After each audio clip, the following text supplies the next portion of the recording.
Good evening and welcome to the Psychic Coffee Shop. I'm Aeson Knight, and of course I'm sitting down with the Techie with Moses, Techie Joe. How are you, darling? Doing okay. How are you this evening? Waking up, doing well, being a little grumpy, but that's normal. Yeah, you had a stressful day. I did. It's been a bit. Yeah. Yeah. The Aeson medical saga continues. every time we think, We have a system. like we got this working, this is rolling, this is cool. Mm-hmm. It's like, okay, we get that for a little while, because I mean we managed about a year? Mm-hmm. Maybe, give or take. Maybe, give or take. 10 months, somewhere in that Yeah. neighborhood. Yeah. And it like everything was running smoothly. Like, right. Insurance was not rejecting prescriptions. Doctor was totally running fine. Mm-hmm. I mean, we were a little heavy on medical appointments last month, but we were fine. Yeah, that's quarterly. Yeah. Yeah. And then, boom, went the pharmacy. Yeah. Which has also somehow managed to be a struggle. Yeah. But I get to think about it. It's a new pharmacist. Most likely. Yeah. That would be my hope, or a sub or something. Mm-hmm. But there's a real struggle there, because like even as we've talked about before, Mm-hmm. I could totally understand. I mean, I would still take issues, but I could follow the bouncy ball. Right. You know what I mean? Of like, okay, you have opioid medications. Mm-hmm. You have like really heavy duty non-opioid pain medications. Mm-hmm. You have, I don't know, some barbiturate, something in there. Yeah. You take your uppies and your downies, and right. you're just the average 50s housewife. Mm-hmm. I could get it. Right. I could. Hey, Brenda, I could follow the bouncy ball there if that's right. what your prescriptions were. Because, side note, spoiler alert, none of what he takes. No. Like, he has the little old lady med basket. Okay, there is nothing fun in there. No. True, if you were to overdose on some of these, you would go to the hospital. It's never gonna be fun. No. None of them. There's no fun level of these meds. There is zero recreational use for them. And so I struggle with cat toys. Well, yeah, well, I mean, it's somewhere. Yeah, that's our worst fear. Is the cat just decides she's bored and decides to play with all of his meds. No. That would be bad. But no, I mean, like that. But that's the most fun you can have with them. Is just throw the bottle at the cat, let her play with them for hours, because she will, until she knocks them under something she can't reach. And that's it. That's the most fun anyone is going to have with these. Right.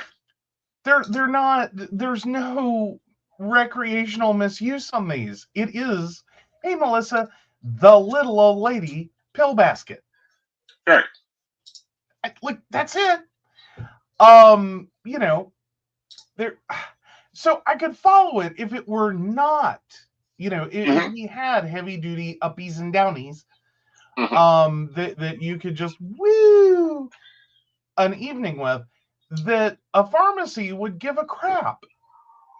Mm-hmm. Where's your provider located, or where do you live? Mm-hmm. Yeah, okay, that would be understand that. I'd understand that. I would totally understand it if it were the uppies and downies, and you were in this situation, and a pharmacist was like, I don't know what this is, right, but I don't like it. Right. I could follow that. This seems like that's sort of what they're thinking. like the impetus behind it is that this is a high risk patient profile. Right. And I'm like, but here's our converse problem. This is the first time. This is just the opposite direction. Yeah. Our pharmacy is relative to our doctor. They're all in the same medical group. It's owned by the city. So they know who our doctor is. They're cool with the doctor. They're not cool because we're like 3 hours away. Right.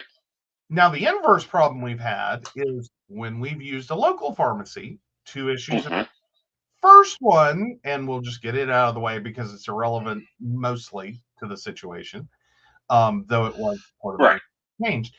But most of it was, or a lot of things have occurred in which your meds just did not remain in stock. Right. It was a never-ending just-in-time, and a total misunderstanding of how just-in-time inventory works, but a just-in-time inventory problem of you're not allowed to refill your meds in less than 3 days before they're due. So you have to be at most 3 days away from the prescription expires. Okay. But then when we put in the request, one of your meds is very expensive. Again, it's not fun, but it is very expensive. Yeah. They don't want to stock that in store, even though they know they have customers who are continuously filling these prescriptions. They don't look at it and like think it through. Think it through. I mean, I'm not saying that any pharmacy should out order its capacity. I'm just saying this is a long-term maintenance med. You can safely bet how many of these you can, and you know, you are the pharmacy. You know when they're going to come due. Right. It's a safe bet to go, they're probably going to get their next one. Go ahead and order it. Have it here. If we see a problem developing, cut that ordering back. I would get that. But what they do is they wait until you file the prescription or ask for the refill. Well, more importantly, ask for the refill.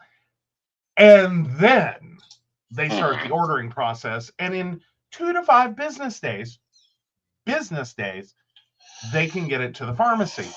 Thank you so much. That means he's now been without it for a week. Cool. And part of it is that most of the meds I take were created in the 1940s, organized in the 1950s, and went out of patent sometime in the 70s. Well, yeah, I'm not taking anything new. Yeah, no, you're like most of your meds are older. No, you are taking one thing new, and that's the really expensive one that I was just talking about. That one's new. It technically isn't. Well, but it can still blow out candles on a cake without creating a fire hazard. I'm just saying, some of your other ones cannot blow out candles on a cake. It will burn the house down. But anyway, so that's problem one. That's a common one a lot of people run into. The other one is the inverse situation, is we are local to the pharmacy. They are comfortable with us, we think. We've been through a few. The problem becomes, but we don't know why the hell you're seeing a provider 3 hours away.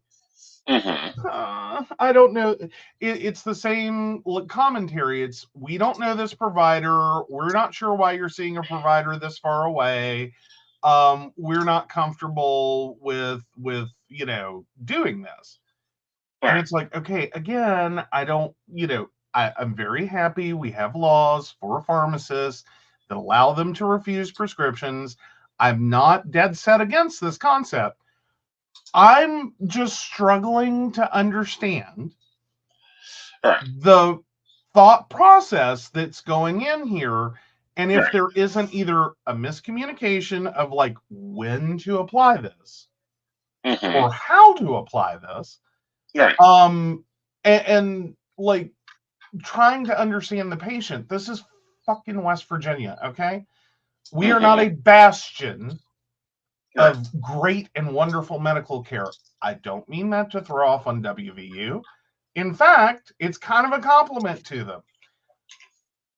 But it still means no matter what we do in central West Virginia, we're going to struggle to, like, if we go to WVU, that's a 4-hour drive. We used to do that. Like, we imported our, we our insurance went through 55 other medical practices, and the closest doctor, the first doctor that said yes, was at WVU Ruby. We went to WVU Ruby. This is how we went. Okay, this is what we're at.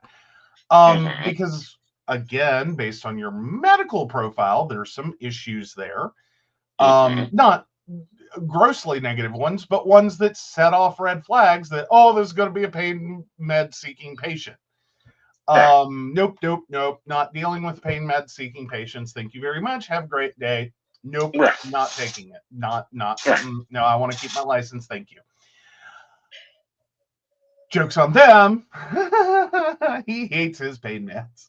He hates opioid pain meds. He hates heavy duty pain meds. They screw with his ability to work. He doesn't like that. It is bad.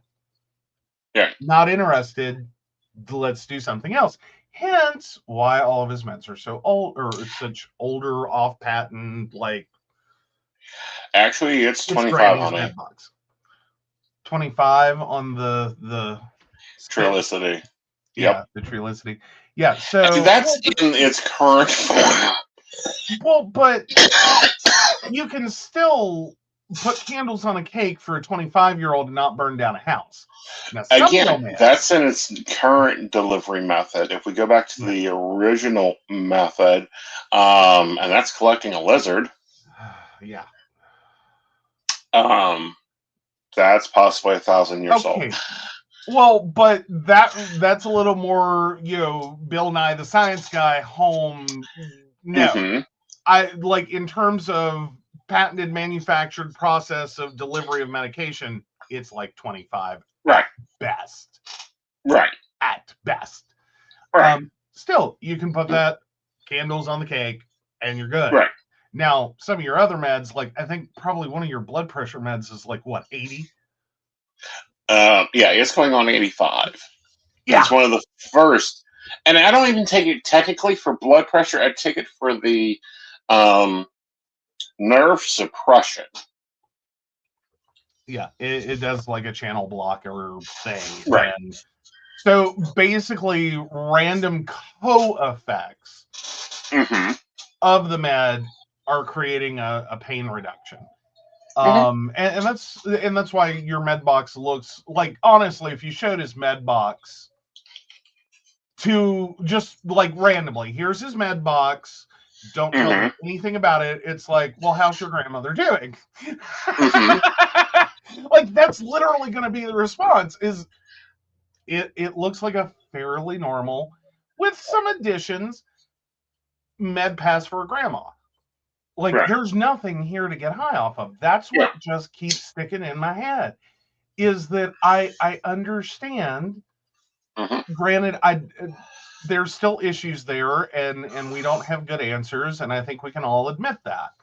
Is that we have a pain problem, and trying to treat it has turned into a flippin' landmine-laced field. That's not even our problem. And that's where I'm at, is that's not even our problem. See, here's the base problem, and the big problem is everything else that they want to throw at me.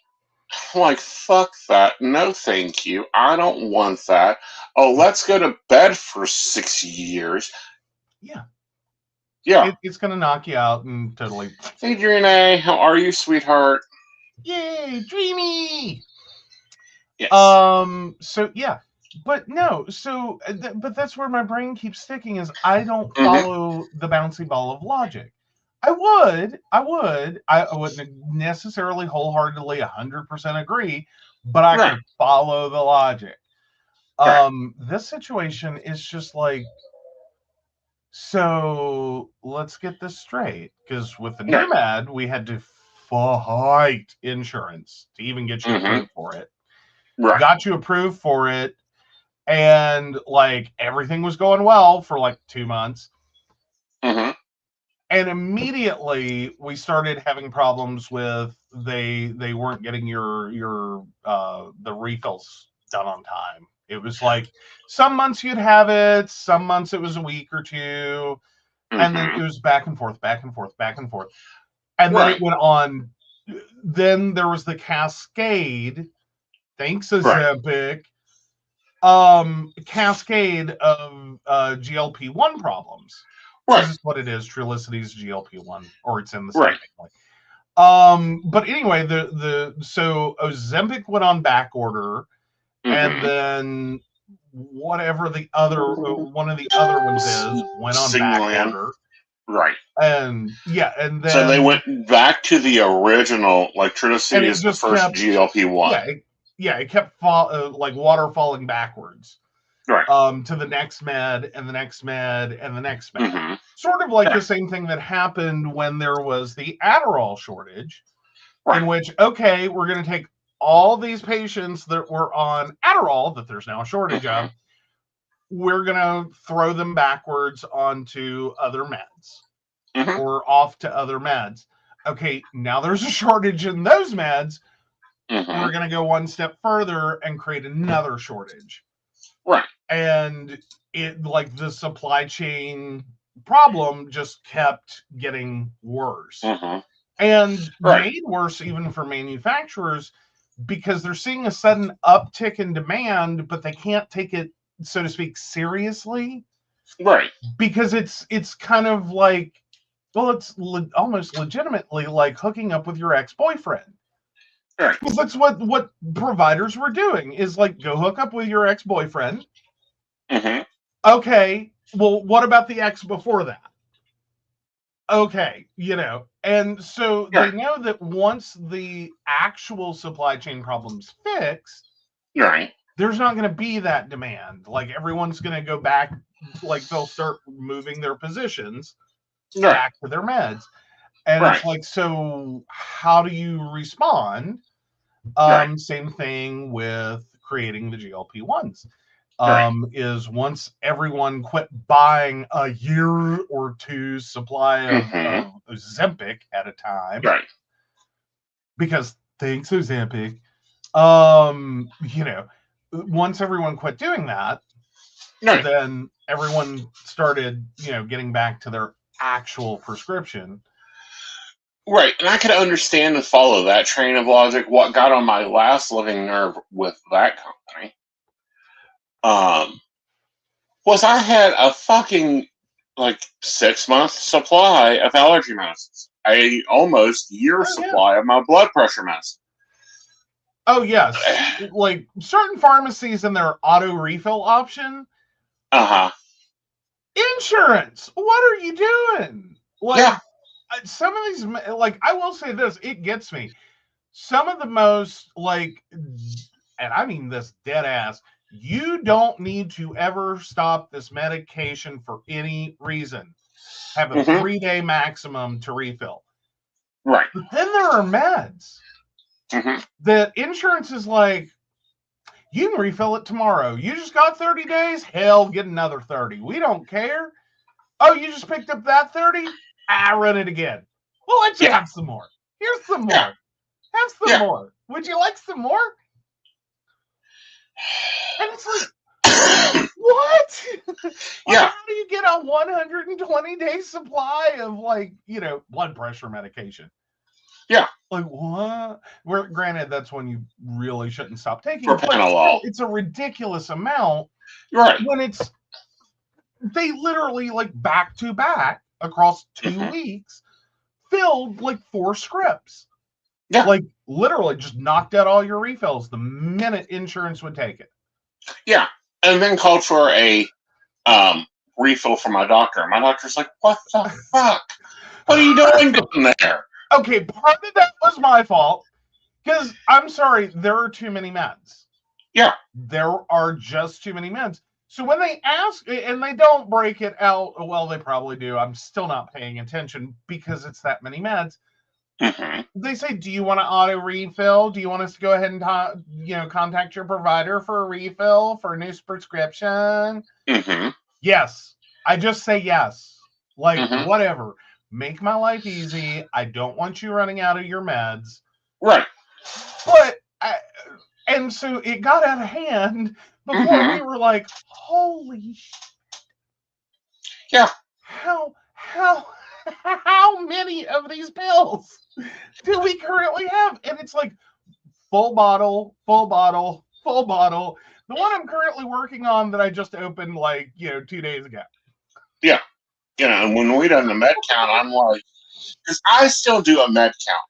I'm programmed to at least know when my meds are running out. I like my meds to all run out at the same time. It's one trip to the pharmacy. It's one trip, one episode of sitting down here and filling in the pill boxes, setting the pain pills over here, the muscle relaxer over here. Easy day.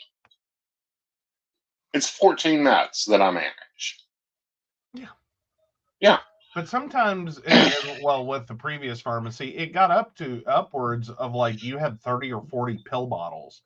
Yeah. And it's just this moment of did I miss something? Yeah. Did your condition get worse? Did we start new meds? Did someone forget to tell me something? There's no hope of life insurance, is there? Right. Well, there's no hope of life insurance. Just saying, 30, 40 pill bottles, that's a pretty good indicator you're not going to qualify for life insurance. Right. That's just a immediate rejection. When you got to put page 2 of the addendum for your med list, you're not getting insurance. Yeah. No, not happening. It was ridiculous. Yeah, Brenda's Aeson was operating his own pharmacy. I'm just going to tell you that when we go on trips, if you make him run with the wrong bag, it is going to sound like an entire mariachi band.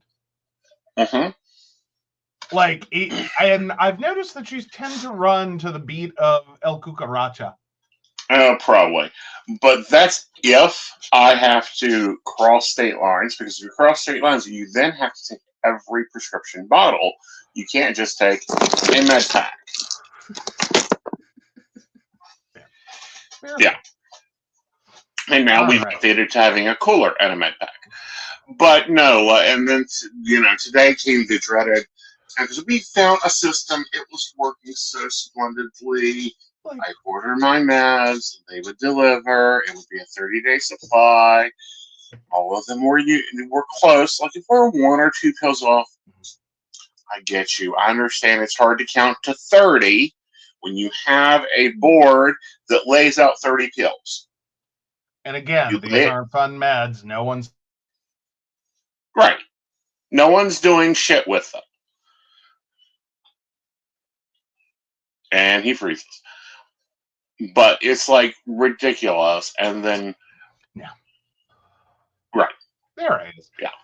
If you got to be stealing some, blood pressure medication, you go ahead and take it. I'm just not even going to be mad about that. Right. You do you, honey boo boo. Right. You save your grandma. Right. So I've waited a week for my med delivery. My pills arrive. My shot doesn't. I'm used to the shot being delayed 2 or 3 days because it is refrigerated. They're going to ship it Monday through Friday. They're going to ship it Monday through Wednesday. If the weather is got its tongue in the right corner, the sun is in the right position, and Pluto and Mars are sitting in the house of Aquarius. I mean, to some extent, they've made it a little extra difficult, but a lot of that has to do with it does have a limited refrigeration. Right. One, it has to remain refrigerated until ready to use. and your temps can't go too extreme. Right. Like the worst thing that can happen to this med is it gets stuck in the back of a mail truck, or chunked into the bin to sit there in the cold, managed, like giant garage for the weekend. Right. But the worst thing that can happen is it's like an 80-degree like average temp or higher, and that sucker gets stuck in a truck. Well, that's debatable, because the way it's packed, it can technically stay in that truck at 110 degrees for probably a week, because it's got the ice packs. It's locked into the cooler in itself. Like, I've gotten it after a week, and the ice packs are still frozen. But at the price that it is, no one wants to test that theory too hard. Right. Like, get it out, get it delivered, get it done. Just, we're going to get it to you. Right. Or I don't know, call FedEx. They deliver on time, where you want it, when you want it. Not that hard to do. Not always. That's another story. But that's another story. Here, like, I've never had a problem out of FedEx. I've never had a problem with UPS making deliveries on time. It's supposed to service that's slow. But anyhow, gotta, finally, call the pharmacist. Where's my med? I don't know. We have to investigate. What's your birth date again? What's your birth date again? What's your birth date again? Calls him by the wrong name. Calls me by the wrong name. Multiple times. It seems like it may have been a busy day at the pharmacy. It seems to may have been, I don't know, barbiturate day at the pharmacy. Meaning they were taking them, not the patients. So anyhow. Oh my goodness. Get through that. And finally get transferred to a pharmacist. Let you speak to the pharmacist. Cute. We have to investigate this. I'll have to see what happens. Give me about an hour. This is at 10 a.m. Meanwhile, I figured it out in like 5 minutes accidentally. Yeah. Because I did the thing that apparently no one else thought to do. Because it makes no sense in the situation, except for when you get to the point of which is where I was at. And I was very nice, but very exasperated when I called the doctor's office and go, how am I supposed to keep him on his meds if every time we get with the pharmacy, we're either too far away from you or you're too far away from them? Right. Like, how am I supposed to do this if no one wants to give him his meds? Yes. Like, and here we are again. We now have another pharmacy, which from there. So I'm dealing with the pharmacy. He's dealing with the doctors. I'm like, okay, it's time to go fish.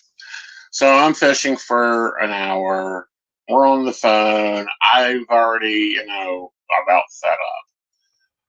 Yeah. Called a pharmacy that I normally use for my, the one-offs. Like, oh, he's got a cold, give him cough syrup medicine. Yeah, because you go mail order, you got to have a local backup for, like, oopsies. Oopsies. You need that tomorrow or today. How about the next hour? Called them, say, can you handle this? I think she about fell over and laughed at me. And we just went through it. So I'm waiting for his call back. He's already been grumpy with me on the phone. The pharmacist, not me. The pharmacist. Well, I was cranky as hell. The pharmacist already had an attitude with me, and I'm like, okay. So he tells me they had sent it to the wrong pharmacy, and the wrong pharmacy never picked it up. And these pharmacies are supposed to work in cohabitation, same system, same database, same everything. But they're technically two separate entities. Yeah. Well, but here's this, and we'll explain. Well, go ahead. We'll explain in a second what the actual situation was. And like, our doctor's office got it in like under 5 minutes. Right. So there's that. So he calls me back and he says, well, we had to put it back on the shelf because you didn't order it on a certain such and date, blah, blah, blah. You just need to find another pharmacy. Like, I had just told him that his wife needed to sit on a rock. All right, yeah. So what actually happened? Okay, so we do have to back up a minute. Like, this isn't the 30-second part. So if you back up, our doctor was temporarily helping out. And we knew the minute he said those words, you're going to get transferred here, aren't you? And he said, no, I am not going to get transferred here. I'm going right back to where I started. Mm-hmm. This is I'm going back to my office. Yeah. So that was during our backup 6 months last visit. Mm-hmm. And we went, yeah. But he had his staff from his home base with him. Right. As we predicted, he got transferred. Mm-hmm. And we were supposed to have had our appointment. That unfortunately, because of other things happening, we had to reschedule. It is now at the end of this month. And so this was the first actual prescription coming out of the new office and doctor with the new staff. Right. Who I think had a moment and just brain farted all over the place and sent it to the pharmacy on the other side of their building. Right. So he got caught in a catch-22. Right. His normal pharmacy, the one he's been using, has money to mail it, but no prescription. Right. The new office and the pharmacy attached to it has a prescription, but no money to mail it. Right. And never the two should meet. Because in this process, he has to call in and make the payment before they trigger actually filling the prescription. Right. Okay, so that's why the new office never even started. They're waiting for him to call and give them money. The current pharmacy has the money, but they can't fill a prescription they don't have. Right. And apparently no one there is following up on, like, hello, he needs his script. Like, we've already told him to call you. Where is it? We have the money. So, little glass wall between the two. They have no clue what's going on with the other. But but any of the doctor's offices can see everything going on, including the point where, oh, I see where your last script went. Right. It's not the pharmacy he's been using. Yeah. And it's like, the minute she said it, I was like, I know exactly what happened. Oh my God. And no one wants to deal with it. Okay, great. Yeah. Wonderful. And then I found out the pharmacist told him that. So there went our afternoon, and well, no, it wasn't that bad. Like, you called back to our one-off pharmacy, and she's like, "Sure, what do I do? Not a problem. Give me 5 minutes. I will fix your life." Yeah. Because, and thankfully we already had that pharmacist relationship, and I will say this, and I don't think I'm joking. I really don't. That is probably one of the most OCD pharmacists I have ever met. Yeah. Like, she is on everything. there was a period because we've been with them for a hot minute. Yeah. There was a point where she was working 7 days a week, 12 hours a day. Yeah. Because they could not get a second pharmacist into that location. They were struggling to shuffle people, and they couldn't get someone. And so she just rocked it. Yeah. 12 hours a day. Just rocked it. And it's like, oh my God. Like that, granted, she was so exhausted at that point. Right. But at the same time, she held her shit together. She rocked it. She knew. She was mad? She was so mad. She would tell everybody that, like, if they don't find me some help, I'm going to quit. And I think we all just politely, went, what's the 800 number that I called to tell them to find you help? Because you're a great pharmacist. We don't want to lose you. We will put up with any warm body to just stand here and give out meds, because that's all you need. Like, the problem wasn't the filling all the prescriptions for her. She knocks that out, I'm sure, in a few hours. Because again, she's efficient.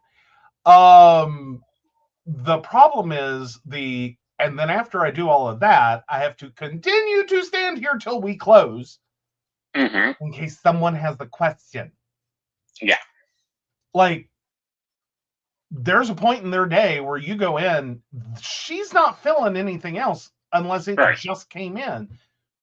She's just there. Right. Do you have any questions? Good. Or please have a question. I'm about to fall asleep back here. Yeah. And, she's awesome. I like her, not only that, because she'll make comments and I'll be like, no, that's not how it works with me. And she goes, oh, really? So how does it work with you? And we go into this big, complicated discussion about the E3C line of the prescription that has dimethylethylamine that they stopped producing, but still use it in as medication, so it causes this effect on the human body. Yeah. And I'm like, oh my God, someone that actually understands pharmaceutical science. Yeah. But anyway, so she's awesome. She's been awesome. She's great. And so, I'm just having the moment, though, of if at this point, I should be having the gratitude that we have a pharmacy. That this is not one of those horror nightmare stories that ends in, and I just don't know what to do. We figured out what to do. What I'm afraid of is if anything goes wrong, we are legitimately going to be at the point of, and now what do I do? Because I'm in the middle of fucking West Virginia. It's not like we have 50 other pharmacies to choose from. This ain't New York. Right. I don't walk 2 doors down after going through 5 pharmacies and just pick another one.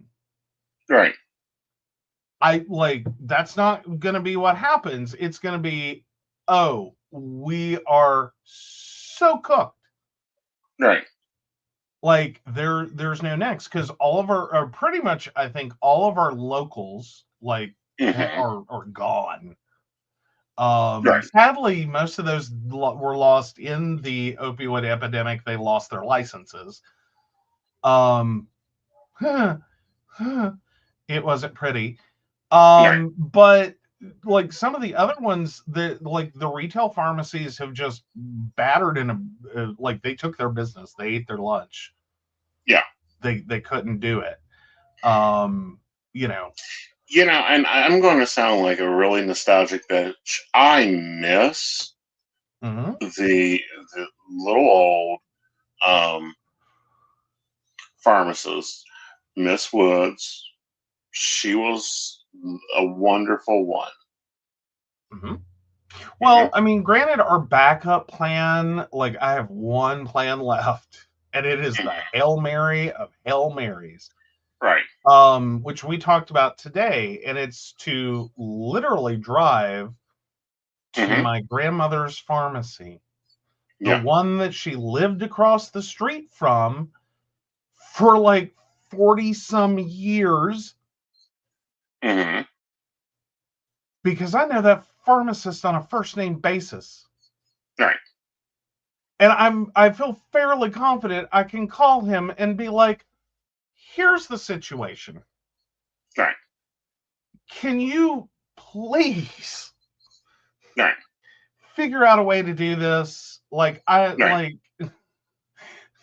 don't want to drive an hour and a half to go pick up your meds, but if that's what we got to do, right. That's what we got to do. On the firm belief that I can explain the situation and like, hi, right. It's it's not even best little whorehouse in Texas of entertainment value here. There ain't nothing going on. Well, Except that or I will unfortunately have to start looking at compounding. Like there's a compounding pharmacist that may possibly. Yes, but my solution also involves a compounding pharmacy. Wonderful. I can get one pill. All this, make this into one pill for me. Thank you very much. Oh, he'll have a field day with that. Right. That's our giggle pharmacist. Like, that man is... Well, okay, his dad was not the giggle pharmacist. This is multiple generations, by the way, of pharmacists. Like, my grandmother started with the elder. He, I think, finally retired at, like, almost 90.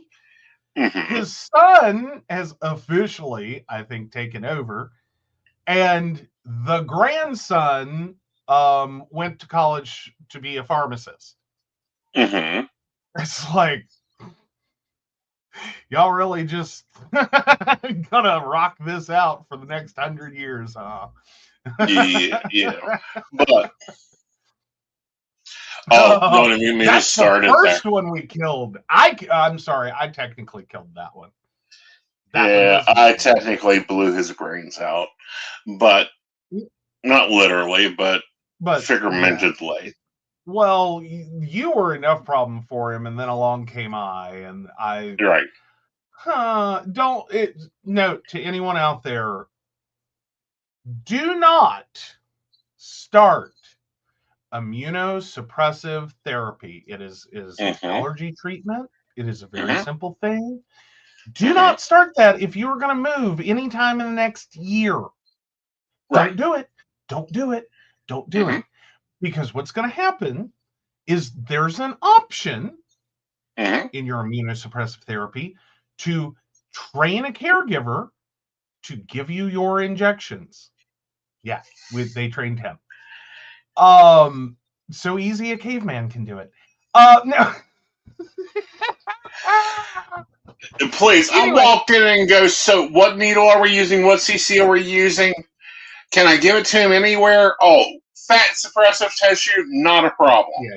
Yeah. So anyway, trained him, and then you can just show up what was it, a month and pick up the vial? Yeah, once a month and pick up the vial. Once a month, pick up the custom mix, and then I can shoot you all week. He'll do one shot while I'm there, like one shot in each arm, because of my allergies. But anyway, so it's 2 vials. But once a month, you can pick them up, and then they will call in a box of needles. In the height of the opioid epidemic, I moved, and the first script the new pharmacy got was for a box of needles. Never did it occur to me. I never one time thought. Never did I think. And that pharmacist, that was all it took. That was all it took. That relationship went sour from the word go. Because what the hell? because I don't take a lot of meds. I wasn't like, I still don't take a lot of meds. Right. And so trying to figure out like, and one box will do you, let me tell you. Right. Let me tell you. Because you can't, when I say a box of needles, I mean a box of needles. It's a supply box of needles. They plan for you to continue this whole process on one box. So it is a box of 100 needles. Right. Oh, hell. We never one time thought. Like, could I get an infection and call that in first and start a relationship? Right. And then... Oh, Shannon was distracted by the car fire at the other end of my apartment building. Hi. Hi. Hope that everybody got out. Hopefully. All right. So, yeah, there's a few different things going on in the comments. Let's catch those up. You catch those up? Yes. So Brenda says, I have dealt with many bad things in my life with no drugs. Only time I asked for something to help me, I said I would prefer not addictive and would prefer something I did not have to take daily. Something I could take when I really needed it. I got the druggie stare and told what I would get daily and not anything that would do anything to help. Right. Doctor actually wrote something I couldn't see in my chart while staring disapprovingly at me. I said, I'll deal with it.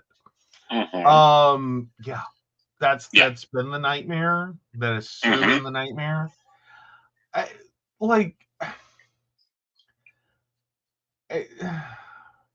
We've really got to figure out a way to I'm not saying I have answers. I'm just saying this isn't going to be long-term tenable. It's just not long-term tenable. Well, it's not long-term tenable. Right. Well, here's the problem. Doctors need to be able to be doctors. They also need to be educated on all medicines, not the current red-hot brands of medicines. Well, and I mean, there's a lot of options, especially when you have a patient saying, look, I understand the problem. I'm just saying, I have this problem. I don't care how you fix it. Right. These are my order of preferences, like A1 on the list, not addictive. Down with that. Why would you then get the druggie stare?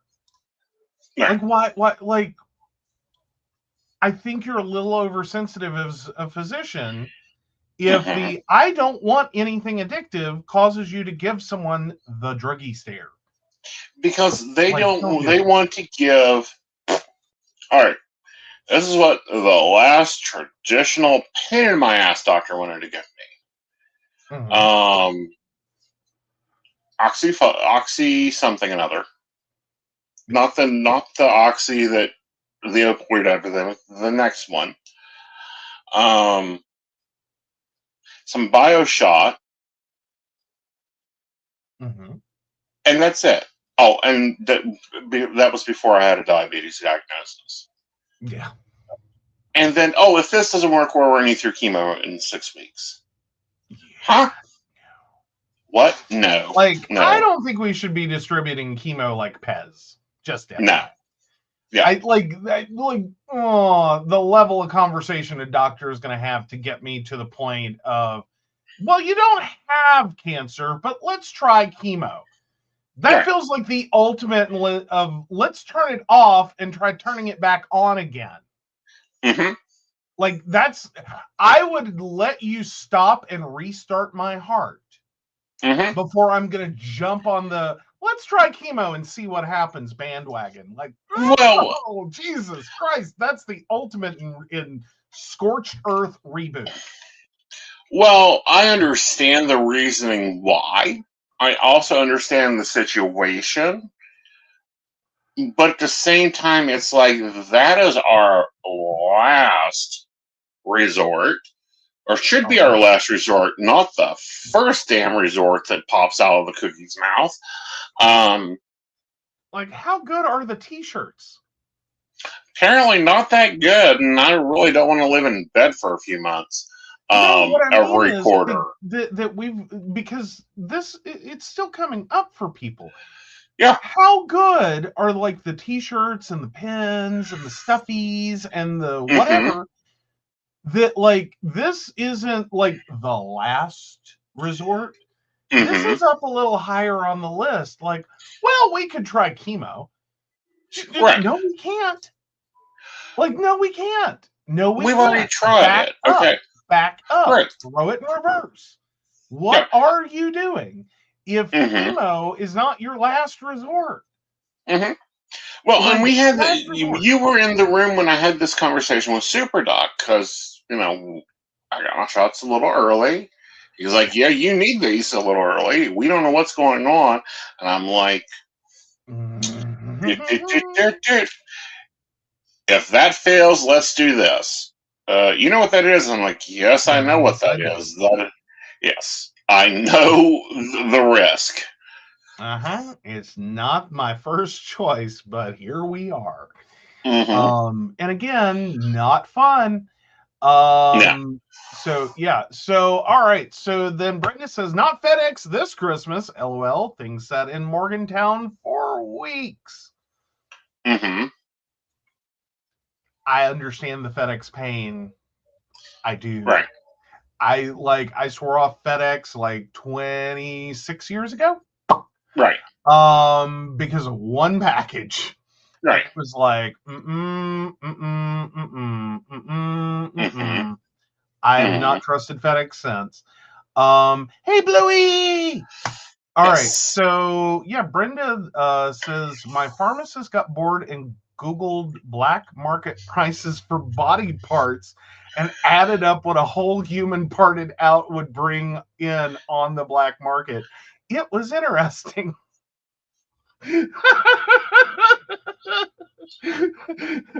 That's a doctor I don't like. I would have a hard time.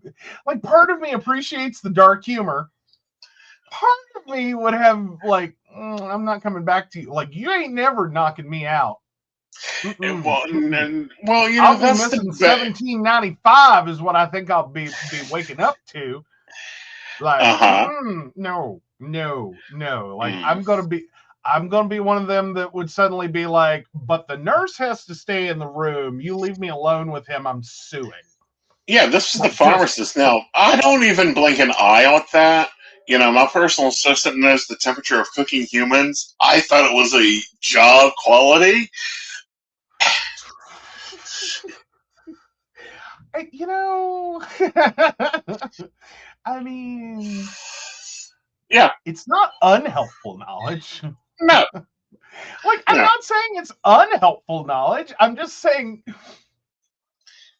as for your opener, as for conversation, like general conversation topics, don't lead with that. No. It makes dating hard. Like, please, if you know this information and can fully quote it, there is a list of things that I think you need to, like, get in a long-term committed relationship with someone who has a really good therapist and a great sense of humor, and then you can lead with that at a party or just as an icebreaker. Right. Like, some things just, so Walmart delivers now. Yes, they do. We can't use them. There was a car fire. Everyone got out and the people home moved their cars. Ugh.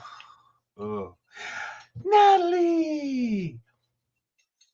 So yeah, DoorDashers caught on. DoorDashers caught on fire. If it was a Toyota, I'm guessing it's the battery recall. Oh God, that sucks. Right. Oh no. Yeah, hope they are okay. Oh yeah, so Natalie says, I spent years being treated like I was a drug-seeking addict, in unaliving inducing pain that morphine couldn't touch. It took one still wet behind the ears med student to think, hang on, maybe. Right. Yeah, no. It's literally that is literally where Super Doc came from. He was a med student when we found him. Yep. And it's like, we have hitched the wagons and we will run this wagon train wherever he goes, because we're not going through it again, because it's only going to get worse. Is kind of where we're at with it. So yeah. No one was injured. The car next to the Dasher might have ended up with some body or tire damage from the heat, but people are okay. We like when people are okay. Yeah. Yeah. And Sherry, honey, and I hope everything turns out. I'll throw you in the cauldron. Yes. Yep. All right. Yep. All right. So let's top over, because there's a new wolf in this. Like, SL is now becoming really close to real life, because there's a new wolf in the pack. Well, three actually. The dire wolf, which went extinct 12,500 years ago, revived by biotech company. For the first time ever, scientists say they've made a species de-extinct, bringing the dire wolf back into the world thousands of years after it died off. Colossal Biosciences, a company based in Dallas, says it successfully birthed 3 dire wolves, a species that once roamed North America, but has been extinct for more than 12,500 years using revolutionary science. Colossal CEO Ben Lamb said the team used DNA from a 13,000-year-old tooth and a 72,000-year-old skull to analyze the full genome of the species and create 3 healthy dire wolf puppies, according to a news release. The Colossal website explains that many dire wolf fossils were preserved in the La Brea tar pits in the Los Angeles area, but the species' DNA was not preserved in the tar. But using 2 dire wolf samples from an international study on the extinct species, Colossal was able to uncover more dire wolf DNA than ever previously found. Company scientists were eventually able to analyze the species' genome, or its entire DNA set. Then they used CRISPR, a gene editing technology, to genetically modify cells from a living gray wolf.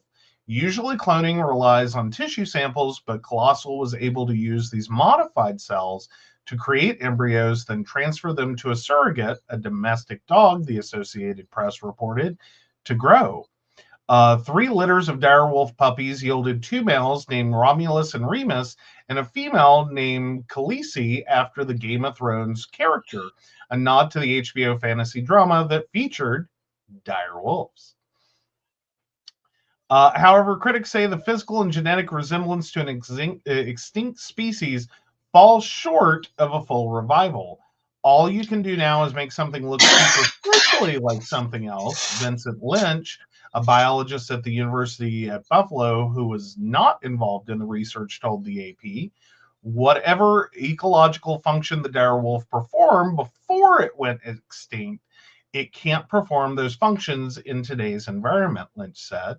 The company says the animals are being cared for on a 2,000-acre preserve, certified by the American Humane Society and registered with the USDA, enclosed by a 10-foot tall fence and perimeter security. Colossal was also able to create 2 litters of cloned red wolves, which are the most critically endangered wolf in the world. The company says its de-extinction process could help support conservation efforts globally. Preserving, expanding, and testing genetic diversity should be done well before important endangered animal species like the red wolf are lost, said Harvard geneticist and co-founder of Colossal, Dr. George Church. So, apparently its next plans coming up are a woolly mammoth, and then, let's see, I think they said something about trying to go after reviving the dodo. Why? I don't think that's in this article. We have enough of them? No, the actual bird, not just, the way we use the term. Yeah, no, the actual dodo bird. Right. But, I don't know. I'm kind of cool with reviving a few of the wolves that the humans have extincted. I'm okay about the woolly mammoth, but don't send them to Palm Springs. I mean, maybe not make a lot of them. Yeah. But there is valid commentary in that when you're that, and I think it's worth noting that I'm hoping I understand what was said correctly. The quote is, "All you can do now is make something look superficially like something else."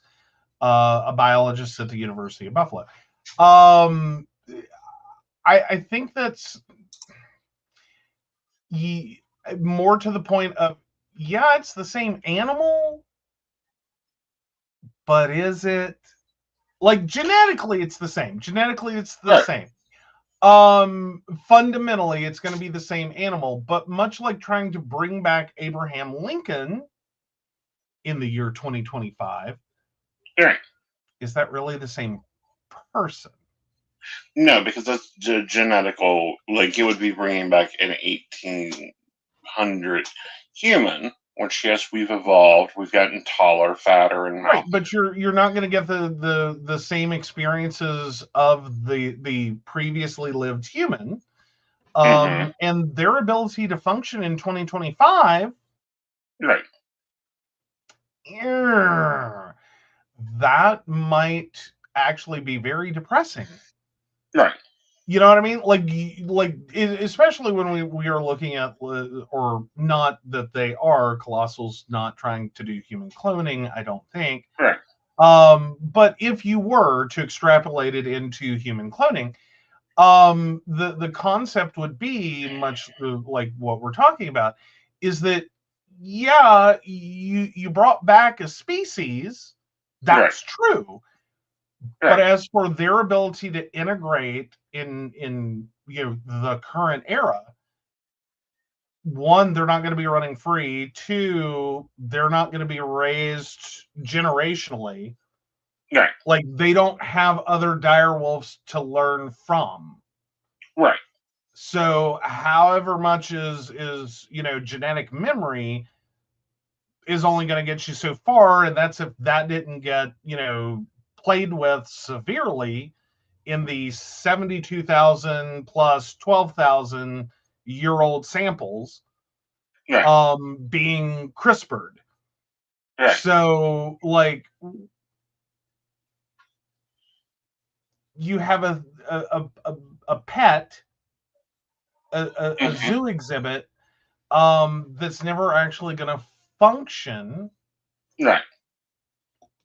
like the animal that it is. You're seeing what it looks like, but you're seeing what it looks like in captivity without being raised by its own species, and like all the learning and teaching that would occur within generations of the species. You just brought back a replica. Right. It's like a kit car. And not Kit, Knight Industries, but Kit as in, like, oh, here's a Shelby Cobra in a box. True. That's not a Shelby wondering Cobra, just how much, it's a replica. Right. But I'm wondering how much DNA data storage is there.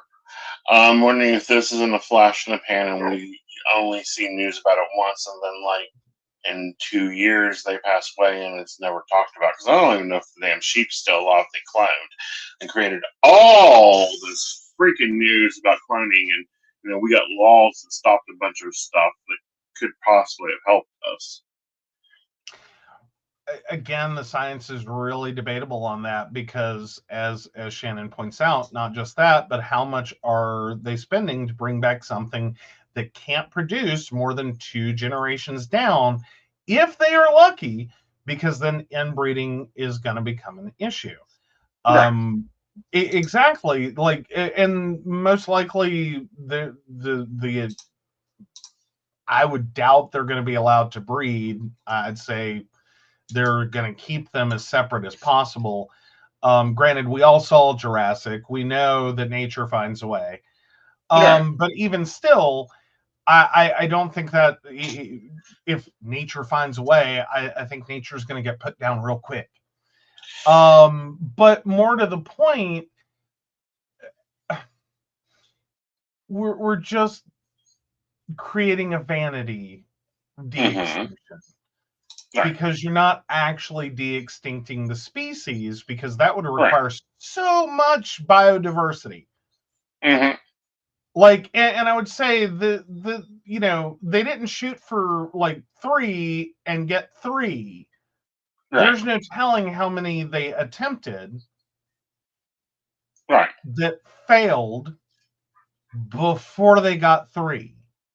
So trying to then take a next step, which I'm not saying would never happen, but the effort required to take a next step and create the biodiversity necessary to create a base breeding set, and have enough difference that you're not going to get into inbreeding, and re-extinction. That's a lot. That's a lot to like. You could do that for, like, I'm sure Colossal could work on that for the rest of their lives. It's a zoo exhibit. It's at this point, you're not really de-extincting. You're creating a zoo exhibit of a living extinct animal. And even that is just, it looks like it. It's not really going to act like it. You're not going to see it in its natural state, which is sometimes a big part of like the zoo exhibit problem. Hey, Nancy. You're not going to see it, like you don't see panda bears in a zoo exhibit really, truly, honestly acting like panda bears. I mean, there's some things that just are, but the reality is captivity changes them. It's a legitimate concern that, like, you can't take a captive animal and just dump it back in the wild and go, good luck, buddy. Dude may be really down with cheeseburgers at this point. Possibly, but I think if they would, like, they're going to have to do this stealthily, and what I mean by that is making sure that the fossils they're using, and they're going to have to do this about 5 more times because we need about 5 more females here. They could rebuild that population, but it's going to have to be like 1 fossil from here, 1 fossil from here, 1 fossil from, like, a vast expansion. It's going to be a lot of work. This has been a real struggle to begin with. I think you're actually talking less about trying to find different samples and legitimately going, okay, we're going to do a fuck ton of editing. And trying to artificially synthesize biodiversity. And that's what I'm saying. You could spend the rest of your life trying to get, 3 more. Based on, okay, we're going to play with this gene today and see what happens. Well, they know the gene is CR14. Separate them out. Right. Like, they know the gene that mutated, because, anyhow, it would take a lot. It's going to take a lot of work if they could do it. Well, okay, and then Blue brings up they could, but what happens if they get a dire wolf that was mean as hell? Again, this is going to be the problem of trying to create biodiversity artificially, is you don't know what you're going to get necessarily. What traits you're turning on and off, again, necessarily. And then even then, you have to take that within consideration. Of this is no longer a naturally occurring species. None of them are being raised to be themselves. They're being raised by handlers. They're most likely going to be far more human positive than they would be in the wild 12,500 years ago.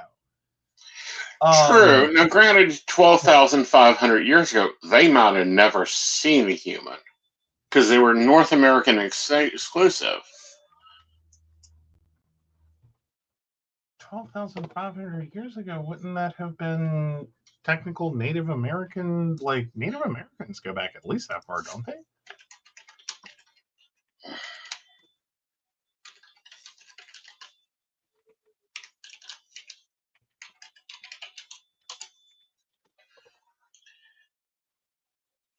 Okay, runs a little short. 11,000 years ago. Yeah. Okay. So tens of thousands of years, but not quite long enough. Mm-hmm. Oh wait, maybe I'm misreading that one. Okay, so no, technically 20,000 years ago and continued until around 12,000 years ago. So Right. yeah, technically they would have, most likely, statistically, one of them would have seen. So yeah. Okay. Yeah. So yeah, that would have potentially, yeah. So no, they would have had some understanding that humans exist and maybe are a great food source, or like they give us treats. Yes. I can't imagine you see a dire wolf and you don't like throw it a little bean. Like, I don't think any human in all of creation has ever seen a dire wolf and not been like, oh, don't kill me. Oh. Right. Just saying. They're adorable. They are. Like, don't get me wrong, they're adorable. Granted, a lot of people think all wolves are adorable, but they're really cute. Yes. It's like it's like if a polar bear and a poodle had a puppy. Yeah, a little bit. You know, they could also probably eat you with a pack of 5. So can any wolf. Right. We saw Dances with Wolves. We understand. You know, situation of life. General theory that yes, the pretty puppy will eat you. Quick note: Mercury retrograde is over. Stop blaming your computer problems on Mercury. He has now returned to normal functioning behavior, being the messenger of penniesness. Yeah, see, Shannon's with me. They would have at least offered it some meat to keep it from attacking them. Some tribes would have considered them akin to gods on land too. They do the same with other types of animals as well. Yeah. Yep. Yeah. Oh yeah, raising wolves not easy. I would totally think not. Like, although there was an article that it looks like that may be a next thing, is that like some wolves have started to try to domesticate themselves. Like they've made the connection that the humans think you're cute and will give you food if you do tricks and you don't eat them. Like they've made the connection. So now they're just kind of like showing up like, hi. Yeah. Feed me or I'll eat you. Like, hunting is hard. Being cute and adorable is a little easy. All right. So let's hop up and see if you're the asshole this week. All right. Am I the asshole for setting a boundary about not wanting to talk about food, which led to my cousin cutting me off? I, 30s female, have a young son, Asher, who has significant challenges with food due to autism. His eating habits aren't just picky, they're tied to how he processes the world. It's something we've been working through with professionals, and it causes me a lot of stress and anxiety. I cry over it multiple times a week. Aw. My cousin Kelsey and I were close, but over time, our conversations around food became really triggering. She would often send photos of her child eating healthy meals, make comments about how certain foods are gross or bad, foods Asher eats, like goldfish, and send me suggestions or tips that, while maybe well-intentioned, came across as passive-aggressive advice that I didn't ask for. One time, Asher was eating goldfish, and she casually mentioned she read they're a leading cause of cavities. Stuff like that adds up when you're already emotionally overwhelmed. After talking to my therapist, I decided to set a boundary. I messaged her to say that food is a hard subject for me and I'd prefer not to talk about it anymore. I made it clear it wasn't about her. It was about my own anxiety and what I'm going through with Asher. I even said I was embarrassed to admit how hard it's been, and I just wanted to avoid the topic to protect my mental health. She didn't take it well. She said maybe they just shouldn't come around anymore. And when I tried to clarify that I wasn't blaming her and that I valued our relationship, she doubled down and said she was distancing herself. I stayed calm, explained again that I wasn't accusing her of anything and that this boundary was absolutely about me, not her. But she cut things off completely. I honestly didn't expect this reaction. I wasn't rude. I wasn't attacking her. I set a personal boundary and was shut out over it. I've been blocked for months. So, am I the asshole for setting a clear boundary about not wanting to talk about food, even if it made her uncomfortable? No. I'm almost to the point, like, I don't even think you could be the asshole for that specifically. Like, one, like, fuck making her uncomfortable. You just asked to, like, drop a topic. Like, can we just not talk about food? Yeah. Seems fair. You're going through a very, difficult time with your child that has autism over food. It is stressful. It is a daily battle. It probably just never stops. So to then have one moment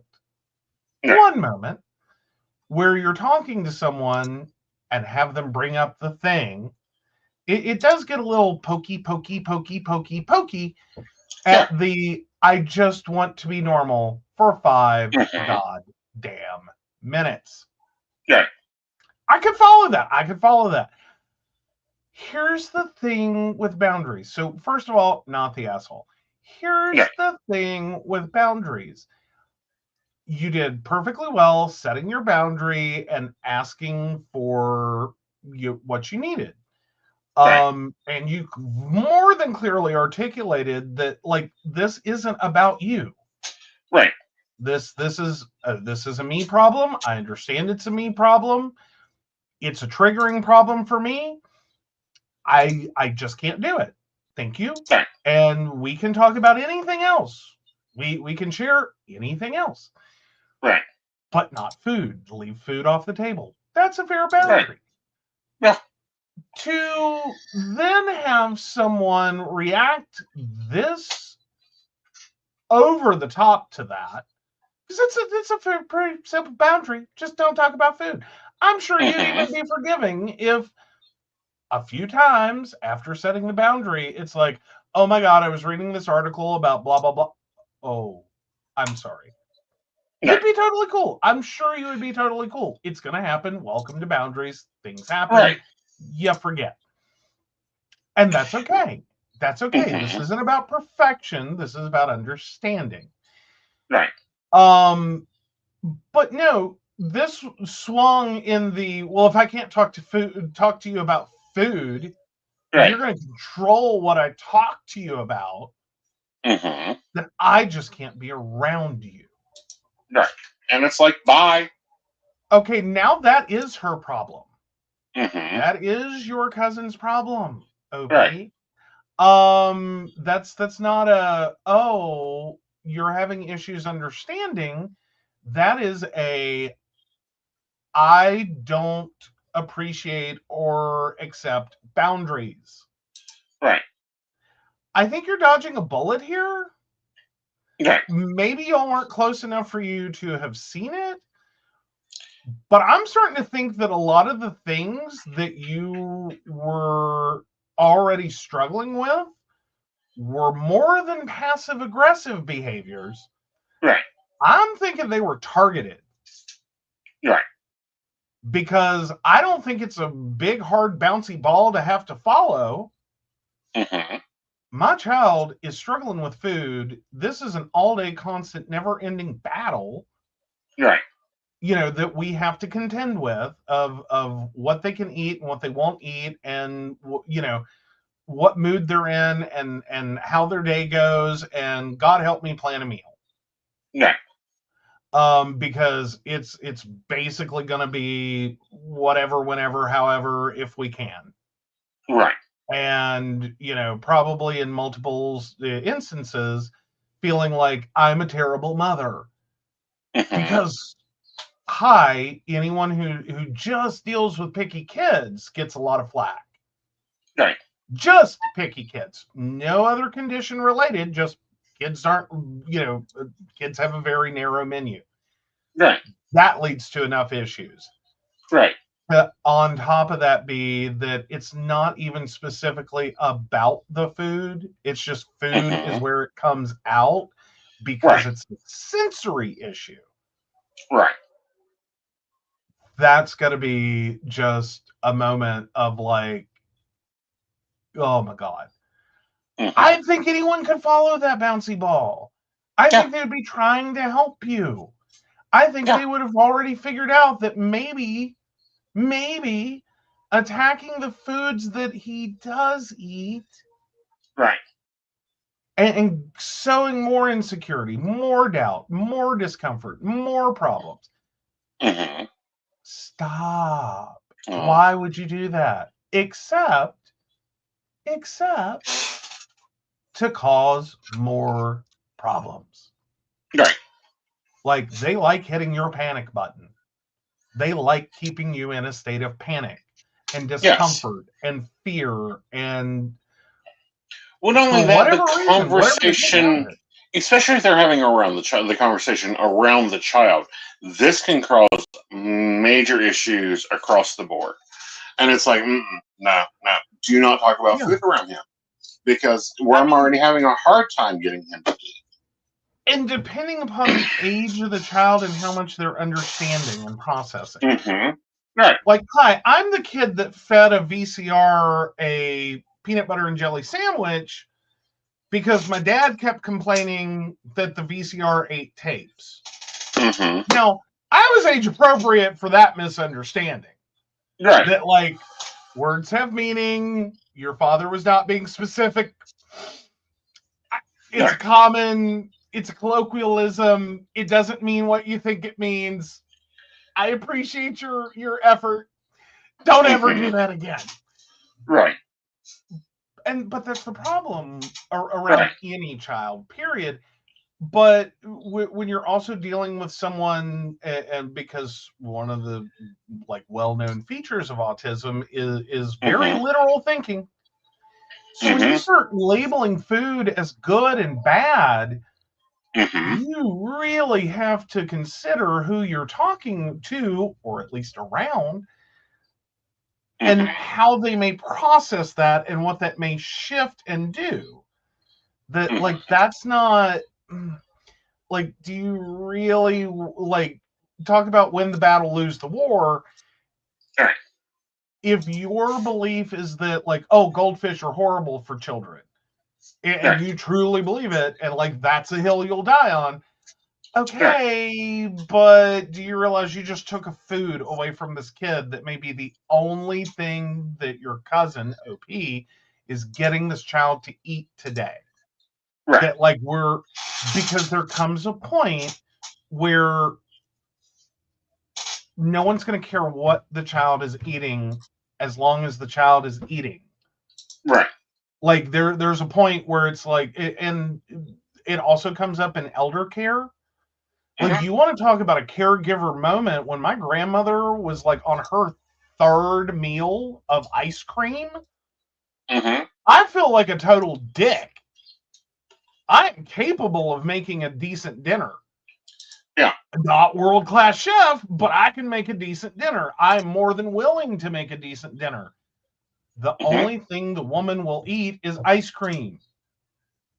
It's the only thing I can get her to eat. We roll with it. Right. She ate something. Like, I don't want to hear about anything negative, because she ate something. She is not going to die of total malnutrition after 3 days of ice cream. But you still, as a caregiver, feel like total shit. Right. Because externally, if you're looking at this, it's like, so you just made her eat ice cream? No, I didn't make her eat anything. Like, do you understand? If I could make her, like, if it were appropriate at all, which it never is, but if I could make her eat a meal, it wouldn't be ice cream. Like, you know, like I'm shooting for healthy meals here. A problem with aging, and especially aging in dementia, is that like your interest in food and your ability to handle complex taste and everything else gets really limited. Right. And it mostly becomes a list of like comfort foods and soft foods and really heavy on the sweet foods. Or salty foods. Yeah, no spicy foods, typically. Yeah. Some people go the spicy route. Some people go the salty route. So, and it's like, but you have to start to accept as a caregiver, anywhere you're at in this, as a parent, as a literal caregiver, that eating anything is healthier than not eating. Right. Take the win and try again tomorrow. Right. You know, like... You know, and here's the thing, and this is what people, you know, sometimes don't get. There is a debate, and the debate, and I've solved this debate ages ago. Calories are calories. If you're getting 1,600 calories in a person, I don't care how you get it in them. Peanut butter, cookies, chocolate cake. It's food. 1,600. It's food. It's nutrition. Yeah, and granted, there's the whole issue of as you age, you need carbs more than protein anyway. That's a whole thing. Sometimes the biggest fights you'll have are they're not hungry because they ate a crap ton of protein. And the problem in a lot of elder groups is they don't get enough physical activity. Their metabolism starts to slow. You feed them a crap ton of protein, their body's going to work on that for a while, and they are not going to feel hungry. That was one of the most enlightening moments. And granted, it felt like so you're giving me permission to feed her ice cream and like take the win. I will say this. If they are over 65, I don't care what you feed them. If they have dementia, Alfred's disease, affects, whatever I don't care. You got to do. Feed them whatever. If they have autism or any other sensory perception, I don't care if they eat green beans every day, 3 times a day. Feed them fucking boxes of macaroni and cheese if you can get them to it. Pour sugar on it. Oh, the wildest one. Hi. Biggest thing, if you're dealing with elder care, and especially with dementia elder care, your sugar bowl lives on your table. I will tell you now, I watched my grandmother put sugar on foods. Right. And again, it goes in the same, I don't care how much sugar you put on it. You know, a little bit of sugar helps the medicine go down. If you eat fucking green beans, even with sugar on them, it's still nutrition. It's better than nothing, and it's better than you just had sugar. Right. Because again, it kind of gets to that point, like, and you just take the win. I mean, I will tell you right now, Sunnyside eggs with sugar over them is the most disgusting thing, I swear to God, I have ever watched a human being eat. Right. But she had breakfast. Exactly. You know what I mean? And it's like, take the win, just take the win. It's still nutrition. It's not ideal. This is not a perfectly healthy, balanced diet. She's losing weight anyway because they do that. Again, it's a whole thing in the aging process. You will shrink in every dimension. Like, it is really hard without being like force-fed through a stomach tube to gain weight as you get older. You typically will shrink. No, you just take the win, whatever it is. I don't care if it's an Ensure shake. I don't care if it's 1 Ensure shake a day and that's all you can get them to do. It's okay. They'll be fine. And you actually, the other thing I had to learn, because I panicked. The first time it happened was when she even said no to ice cream. This was my, this had gotten me through the first 6 years. Was all else fails, take her for ice cream. She will eat a fucking Dairy Queen ice cream. Right. There's no stopping her from eating her Dairy Queen ice cream. It's one scoop. It's not gonna, you know what I mean? Plus, I kind of have the general theory of once you get to a certain point in life, what is it gonna do? Kill her? Right. I mean, the woman was 90 some years old at this point. What's it gonna do? Kill her? Right. I don't feel like at this point again, I'm not saying lace it with arsenic. I'm just saying, what's it gonna do? Literal just a scoop of ice cream. What's it gonna do? Kill her? Exactly. I mean, if that's how you gotta go, I can think of worse ways than a scoop of ice cream. But that said, but no, it got to a point that even the ice cream failed. Couldn't get her to eat ice cream. I called the doctor after the first 24 hours that she had nothing and refused ice cream again. Because I'm panicking. I'm like, oh shit, I'm going to go to prison for elder abuse. I don't want to go to prison for elder abuse. That's going to hurt me. Legitimately how I felt. And so the doctor laughed at me and went, okay, calm the fuck down. This is normal. It absolutely happens. Is she drinking liquids? Try to sneak in what you can. Half and half is great. Or even heavy cream for her coffee if she's still drinking it. Just work add more sugar to the coffee if she'll drink it. You're fine. Only really get worried if it's been several days. Because once we get to several days, we're actually having a different conversation now. And it has actually less to do, that's one of the freakier moments, is that one of the things no one ever tells you is that when someone's is the body goes through a death preparation process on its own. It's very natural. And part of that is, especially in elder populations, they will quit eating. Yep. On their own. It's not denying them food. They don't want it. Right. Just not interested. Yeah, see, so Shannon's saying, if you know of any food she liked as a kid, try making some. My mom loved grilled cheese and fried bologna sandwiches. Before she passed, it was about all we could get her to eat, and only 2 to 3 bites. See, that was the ice cream thing, is my grandmother had this really strong association. Because the woman dearly loved tomatoes with a passion. The only problem is the citric acid would absolutely obliterate her mouth and ulcers. Right.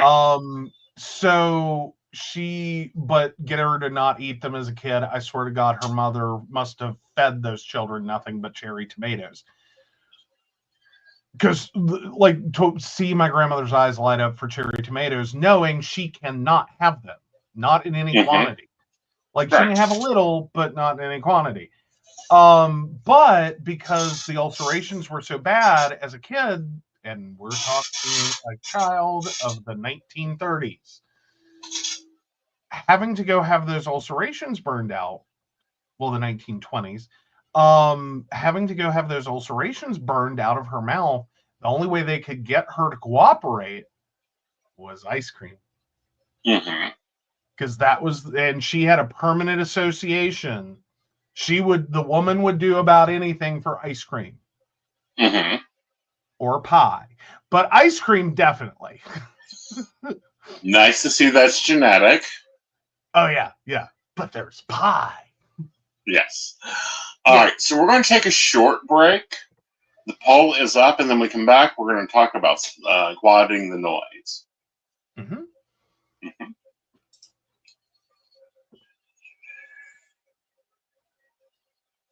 love diving into metaphysical topics, psychic insights, and lively discussions.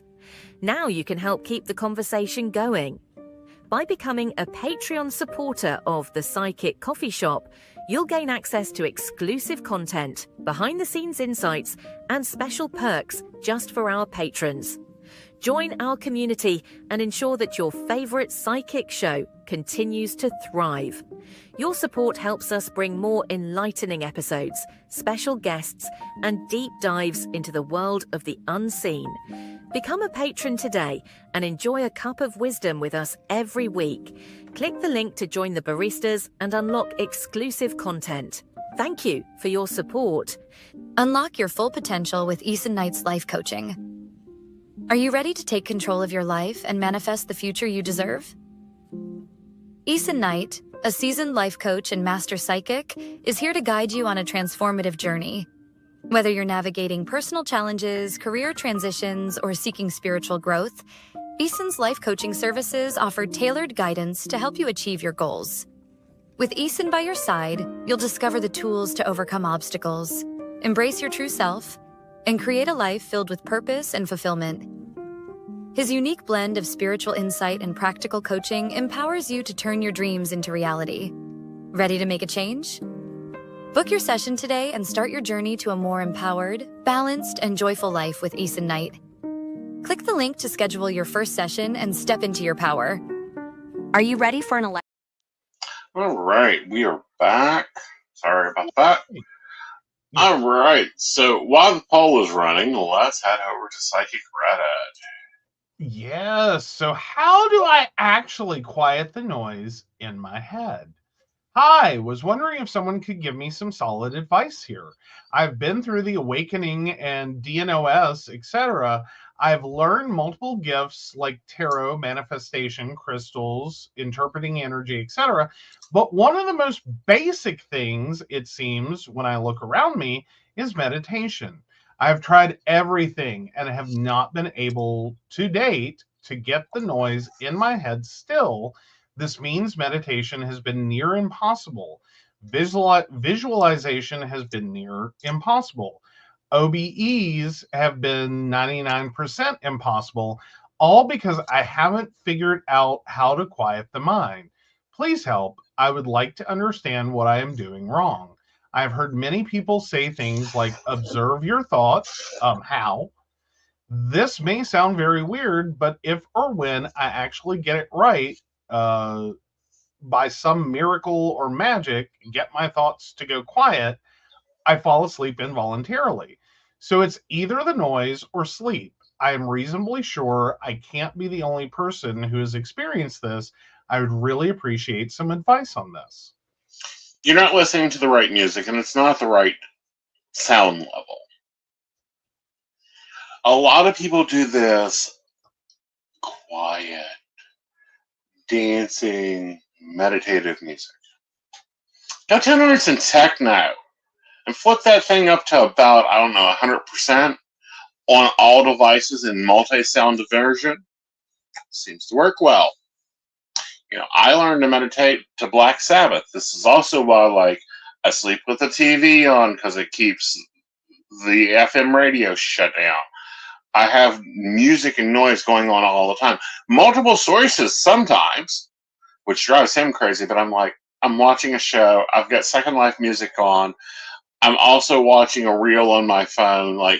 There's sound going on all throughout the house. And it's because the noise is really loud that day. Mm-hmm. I think part of this is going to be, I think OP's getting there. I think, one, you need a meditation journal. And I know it's going to be a lot of fail, and that's okay. Mm-hmm. If you've gotten through the rest of it, manifestation, crystals, and everything else, you should be used to journaling. Some of it's going to fail, and that's okay. What you're actually looking for is the times that it works. Embrace the sleep. I'm going to go out on a limb and say you're in a very busy life. Right. And I think what you're finding is the noise is what is literally keeping you moving, is this constant stress, worry, and anxiety is what keeps you trying to keep doing, keep going, keep doing, keep going, keep doing, keep going. Right. And a lot of people just live off of that. Right.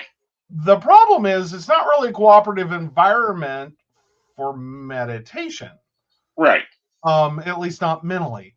Right. And I think what you're finding out is that while you may not, in your hustle and bustle daily life of chaos, feel how exhausted you are, the minute your mind settles for a second, okay, sleepy.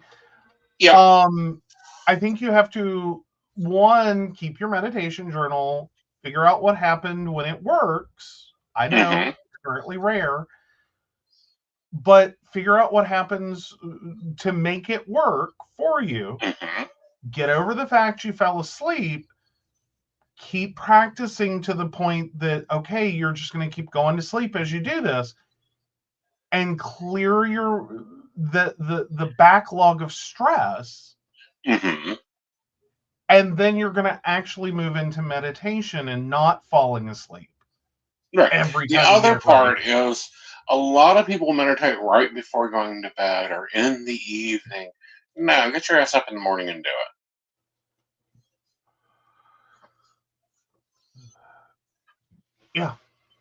Yeah, sometimes the beginning of don't lay down in bed and try it. Because that's a great way to end up late for work. But no, in the morning, like, great time. You should be well rested. It should feel easier. And especially if you can avoid like any and all, don't check your phone before you do this. Don't talk to anyone before you do this. At most, grab your coffee and like close yourself off. And I know for a lot of people, that's a lot to ask. It's a lot to ask. But it's going to be the way you're going to have to do this is creating the space in which you're not already, before you even start, running into your day. Right. Like, you right. And again, I think some of that, and especially now more than ever, the reason there's so much noise in your head is because there's so much noise in your life. Because, and I know you're a big proponent of this, and I don't usually follow the bouncy ball, but I will go with you on it. The devices, whether it's direct or indirect, are gonna pull you into that busyness before you have an opportunity, even if it's not your device and your interaction, interacting with others and starting the day off on, oh my God, there's a news story about blah, blah, blah, blah, blah. Right. Thoughts everywhere. You just have to embrace, like, you know, and set a boundary. Like, I need 30 minutes. Don't even start. I need 30 minutes. And you're going to fail. And again, back to your meditation journal. You're going to fail, and that's okay. Everyone gets hung up on the failing. They don't necessarily catch the wins. You can just keep failing until you figure out what it is. And, you know, I don't know, like, it took a while to get my morning routine in place and get people to understand that, no, I'm not dealing with you. Go away. I'm not touching my phone. I don't care if it's blowing up. I'm not touching my SL. I'm not touching anything until I get my 30 minutes of morning pages done, meditation done. Hell, I even installed a TV player in Second Life that plays the meditation. Have a lovely morning room for my avatar to go to. Here and do it. Yeah. So Brenda points out spa music or meditative music just ticks me off. Yep, it's the wrong vibration. Like it, but I don't actually use it to meditate. Like, I used to work to it. I will still work to it. It'll drive don't me ask insane. Me why. It works for me to work to. So Shannon says Bella comes in and will turn off something if she thinks I got stuff up too loud. And you have video on phone, something on computer, TV on. LOL, she doesn't like all the noise. I watch nature shows. When it's not to fall asleep. In fall, I can't. Used to camp and animal noises will wake me up out of a dead sleep. Yeah. Oh, yeah. Like some of the things that we heavily associate with meditation work for some people and do not for others. Right.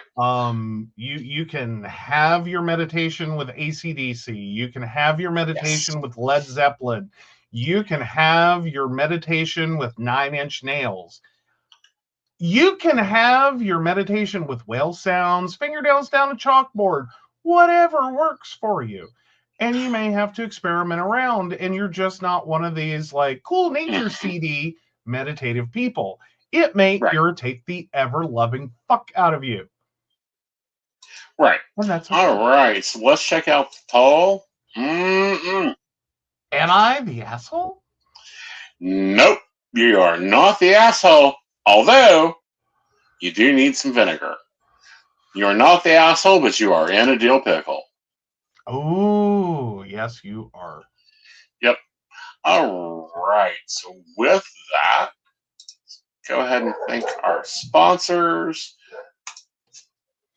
Yes. So, of course, we want to thank Beverly Walker, Mika G, Brenda, Joan Owen, Shannon C, Shannon D, Lady Gwendolyn, Caitlin Bell, Devin, and Bella. If you'd like to learn more from us or like to learn more about us, the show, or how you too can become a Patreon sponsor and receive all the wonderful benefits our baristas receive, please visit us at pcspnetwork.com. Yes. All right, guys. We will see you later. Bye, y'all. Bye.